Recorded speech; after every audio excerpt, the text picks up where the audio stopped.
አጎራኝ እኛ አንኮራም ባንተ እኛ አንኮራም በነገራችን ላይ ማለት ነው አንደኛ ሰው እናቴ ታምጣ ፍላሽ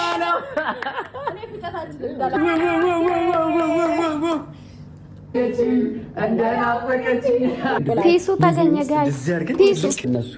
እንደዚህ ማድረግ ነበር ጭንቅላታቸው ላይ ነበረው ግን እኮ መጠርጠር አለመቻላቸው ማለት ያለ ገበር ከ15 ሙሉ ነው ከ15 ፎቶ ዲዮ ምናምን አካባቢ እዚህ ላይ ያለ ሶ ልጆች እዚህ ላይ ያሉ እዚህ ፍላሽ ላይ ያለች ከዚህ በፊት ጠፋ የተባለው ፋይል ፎቶ ቪዲዮ ማስረጃ ሶ ባልሽ ያወረርሽ ነው አውጭ እዚህ ላይ አውጭ አውጭ አውጭ በማንጎዝና በድጋሚ እንግዲህ ሌላ ድራማ ተጀምሯል ውዶች ንቁ ማለት ነው በተለይ ለምትጣሉ እርስ በርሳችሁ ለምትጣሉ እናንተ ንቁ የእውነት ለመናገር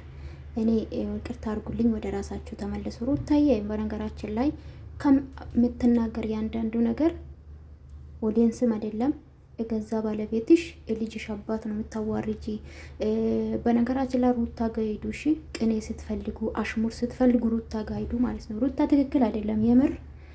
እኔ አከብርሻለሁ ወድሻለሁ ደህና ነገር ስትሰሪ ከጎንሽ ነኝ ከዛ ውጪ ግን ትክክል ነው ብዬ አላስብም ከምንም በላይ የልጅሽ አባት ትላንትና ሀቅፈሽ ለሱ ብለሽ ቤተሰብሽን ትተሽ የርሽበት እሱ ነው በእሊ ትዳር ውስጥ የገባችበትና ለማንኛውም ወደ ራሳችሁ ተመለሱ ለማለት ይፈልጋሉ እንግዲህ ዛሬ ደግሞ ፍላሽ አይደለም የሚባለው ጋይስ ይሄ ነገር ፍላሽ ወይም ደግሞ እንግዲህ ራቁት ያዘው ፒሲ ነው ምንድነው ፍላሽ ነው ብዬ ነው ማስበው ረስቻለሁ እግዚአብሔር ምስክሬን እና